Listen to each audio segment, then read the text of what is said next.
A girl stayed home alone for a short period of time and disappeared without a trace. What happened next felt more like a detective thriller than a real case, because it was impossible to believe that something like that could have happened in real life. It took 15 years to finally learn the truth, and when it happened, everyone was enraged and shocked.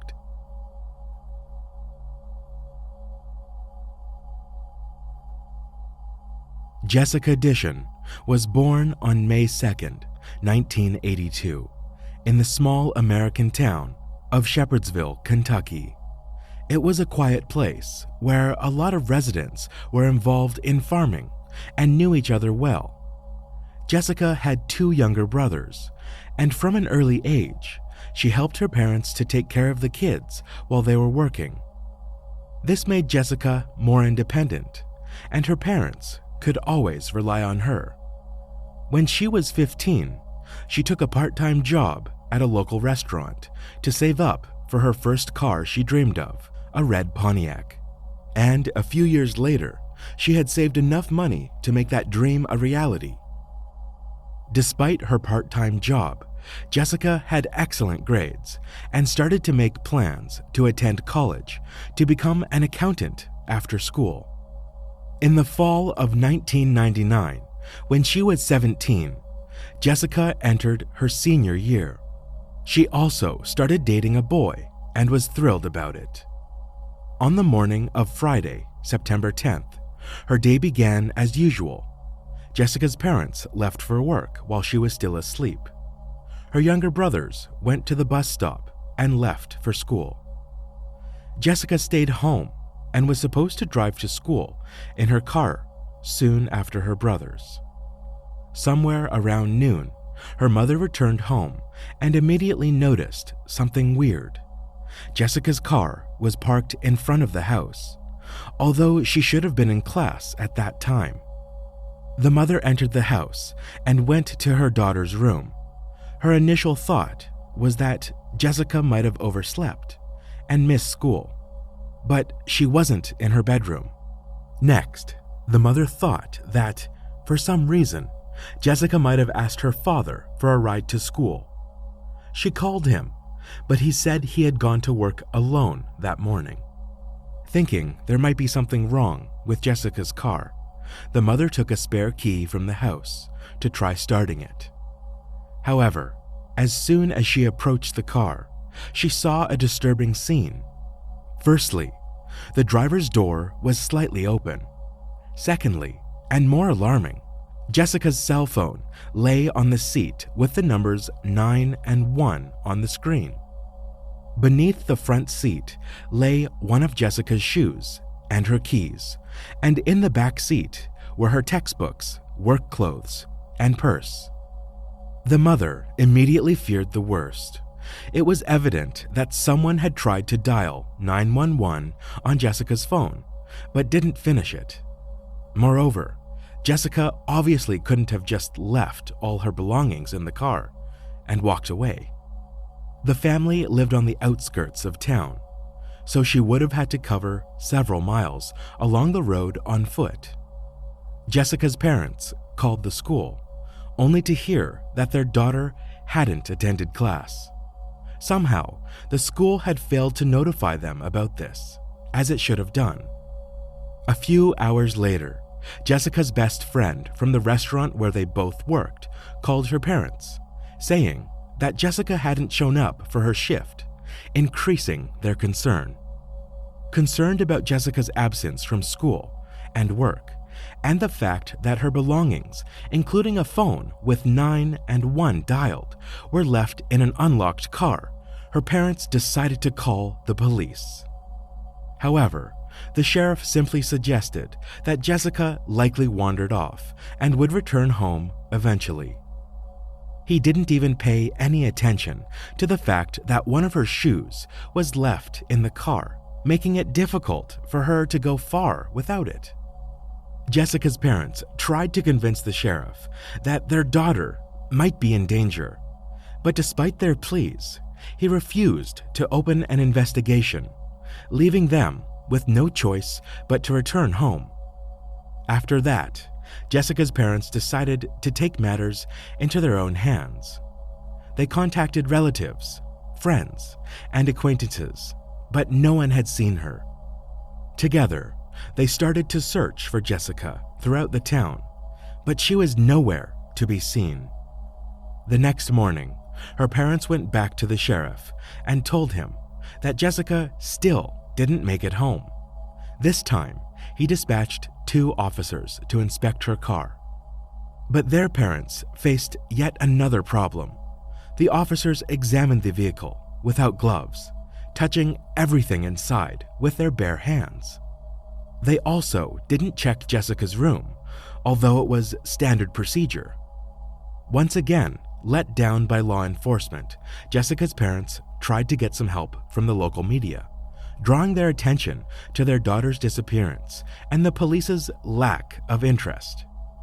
Alongside relatives and friends, they initiated their own search and also began distributing flyers with information about Jessica.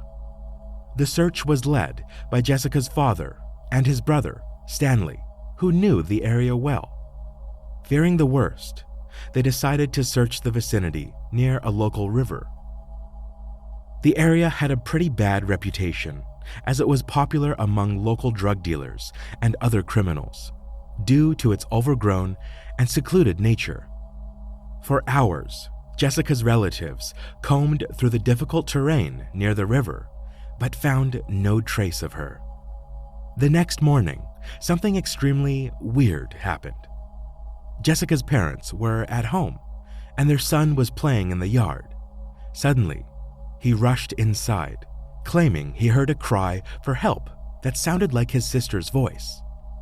Jessica's father grabbed his shotgun and rushed outside, trying to locate the source of the cry. At the same time, his brother drove up to their house and quickly joined the search. Soon, they noticed something. There was a smoke rising from their neighbor's property, a 40-year-old man named David Brooks. As they approached, they saw him burning something that resembled clothing on his land. It looked highly suspicious, so Jessica's father asked Brooks for permission to search his farm. Brooks, however, refused and asked them to leave. This wasn't the only weird thing about Brooks. Before Jessica's disappearance, her relatives had maintained a normal relationship with him and his family. However, shortly after that, Brooks began behaving strangely. He started regularly driving slowly past their home, staring at them with an ominous smile. Jessica's parents also received mysterious phone calls where an unknown man remained silent and just breathed heavily. They suspected Brooks was behind it, but couldn't understand the reason for such behavior. After witnessing Brooks burning clothing on his property, Jessica's parents decided to once again speak to the police, who had shown little interest in the case from the beginning. They shared their observations, asking officers to visit Brooks with cadaver dogs, and they agreed. Using Jessica's clothes to track her, the dogs led them to the fire pit on Brooks's property, but no substantial evidence was found.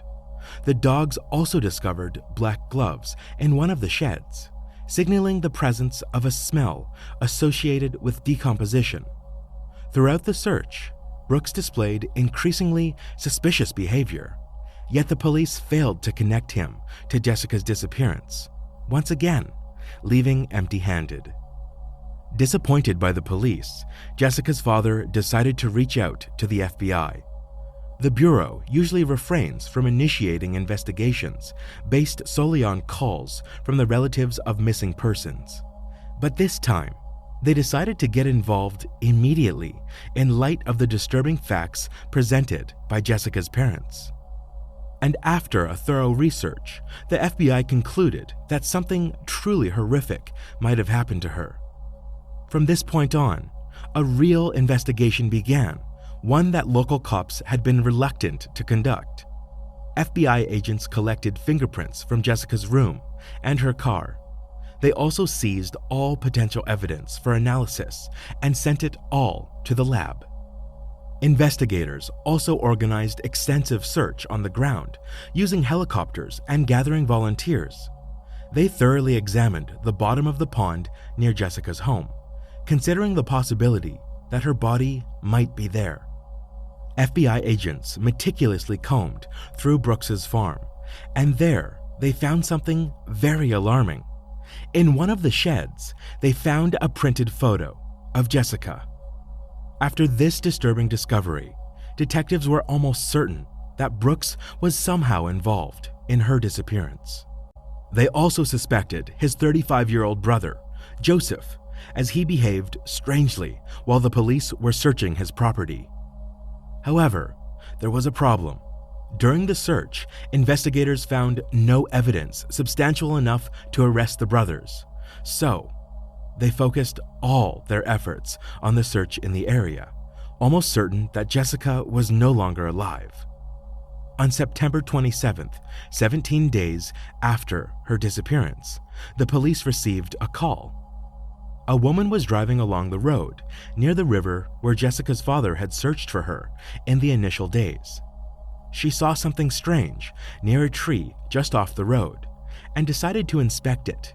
The woman came closer, realized it resembled a human body, and called the police right away. The FBI agents arrived at the scene and indeed found the lifeless body of a young woman, missing some fingers and limbs. She had a rope with tracks of red and silver paint tied around her legs. Parts of her clothing were missing, leading detectives to believe that the perpetrator sexually abused her. Due to the advanced state of decomposition, they couldn't confirm if it was Jessica. The officers went to her house and asked her parents to help identify her. Jessica's father couldn't bring himself to look at his deceased daughter, but her mother agreed. She arrived at the scene and at first couldn't identify her, but soon she noticed a small butterfly tattoo on the body, identical to her daughter's and located on the same spot. Later, medical experts confirmed the identity of the deceased and determined that her cause of death was strangulation. Numerous bruises were also found on her body. Experts revealed that her limbs and fingers were detached post-mortem, meaning she was still alive at the time. But even that wasn't the most devastating fact. It turned out that Jessica had been alive for approximately 3 days after her disappearance.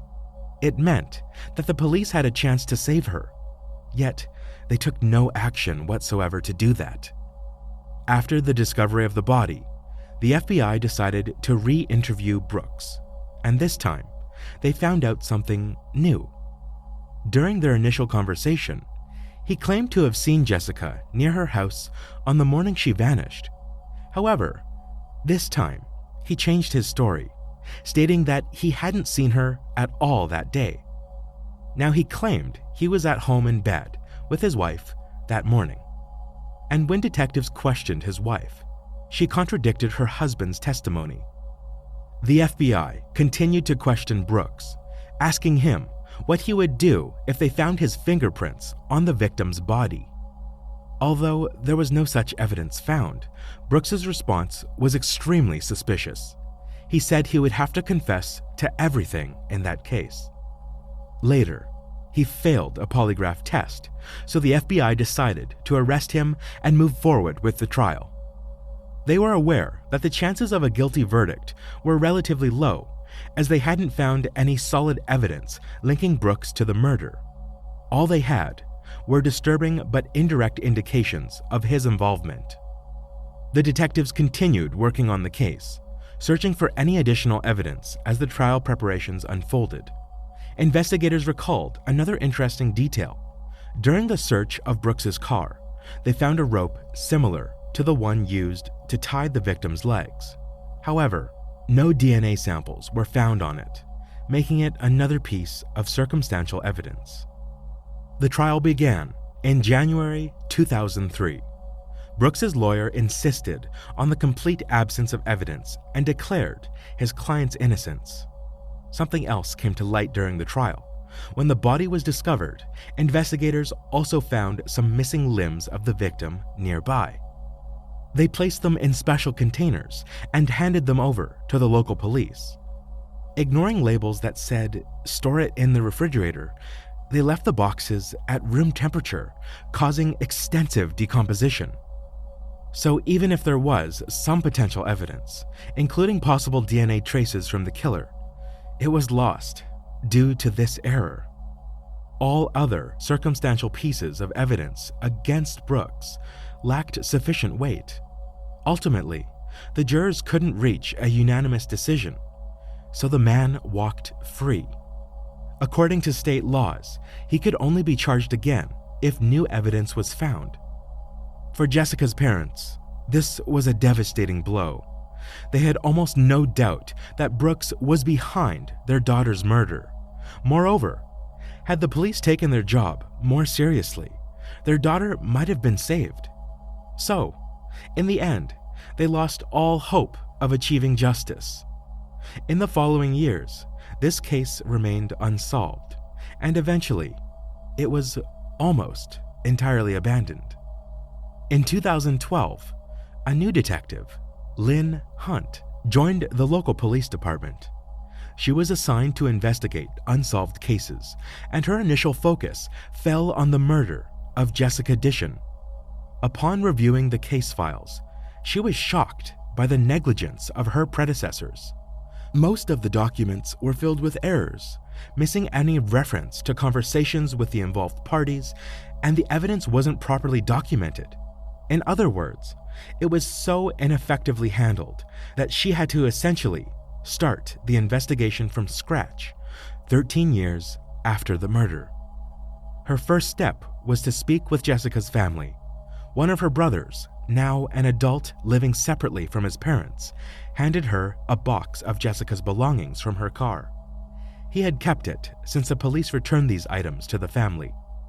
Once again, Hunt was astonished at how carelessly her colleagues had handled the evidence, failing to store it properly according to protocol.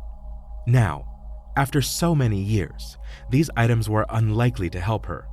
Yet, she diligently continued to examine everything she could find. Soon, she discovered an interesting detail among the documents. It was Brooks's medical examination report. It stated that his IQ was only 61, which is quite low. This raised concerns about all police actions, including Brooks's interrogations. Given his significantly low IQ, he might have not fully understood most of the questions and could have given less than adequate answers.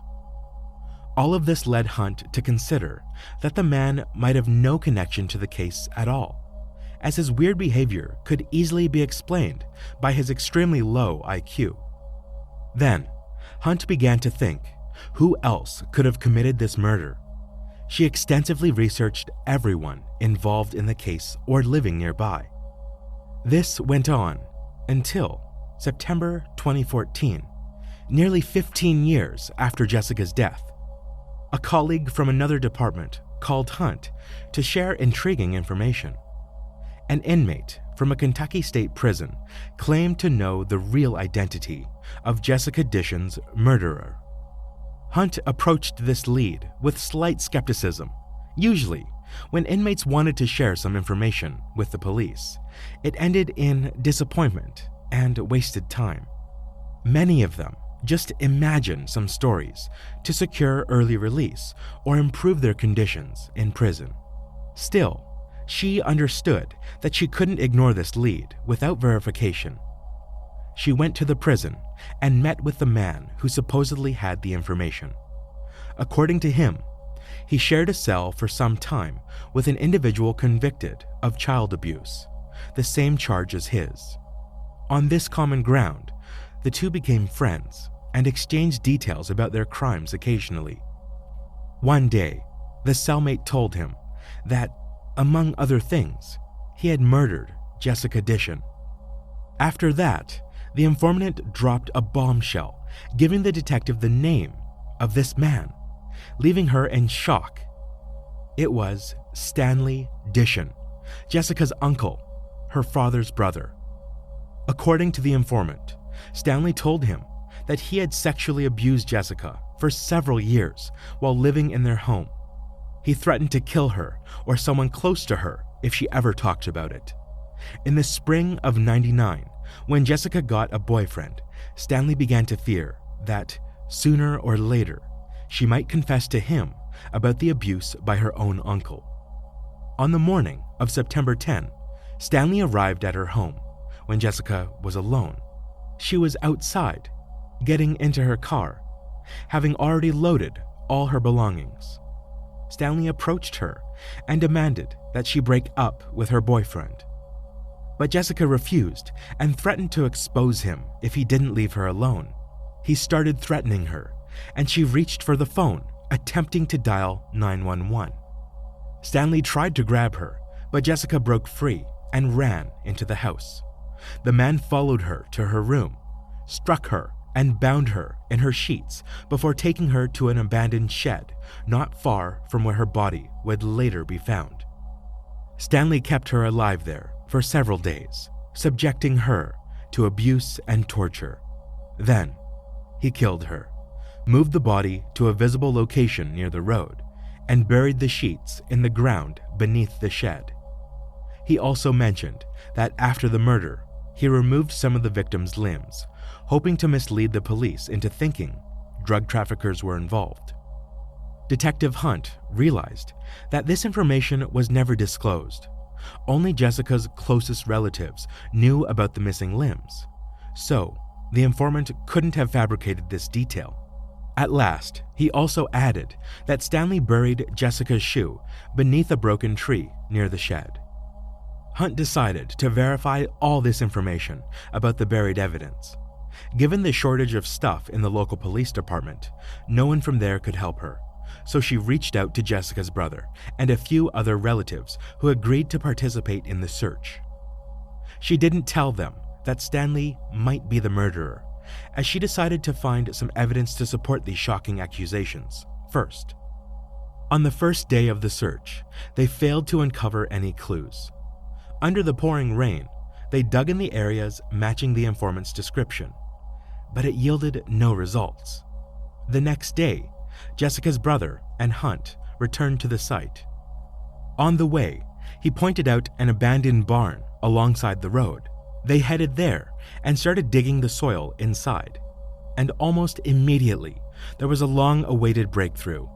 They discovered a buried bedsheet. Hunt collected the evidence and hurried to Jessica's home. Throughout these years, her parent hadn't made any changes to her room. It remained exactly as it was on the day their daughter vanished. Thanks to this, Hunt was able to confirm that the found bedsheet was part of Jessica's bedding. It was absent from the bed, and the other linen shared the same pattern. Immediately after this discovery, Stanley was arrested and brought in for questioning. He refused to confess to the crime, although he appeared visibly shaken during the conversation with the detectives. Eventually, he was charged with murder, and the case proceeded to court. Jessica's father couldn't believe that his own brother had committed such a heinous act against his daughter. He went through a phase of complete denial, but eventually came to terms with this unbearable reality. Later, he recalled that in the early days of Jessica's disappearance, it was Stanley who suggested searching for the body near the river. However, during the search, he suddenly felt sick and his brother drove him home. It turned out this happened just a few hundred yards from the barn where Jessica was located, suggesting that Stanley deliberately diverted them from finding her while she was still alive. During the preparation for the trial, Detective Hunt researched the suspect's past, trying to find some additional evidence. She already knew he had served time for assaulting another girl in their family, but Hunt soon discovered an even more disturbing fact.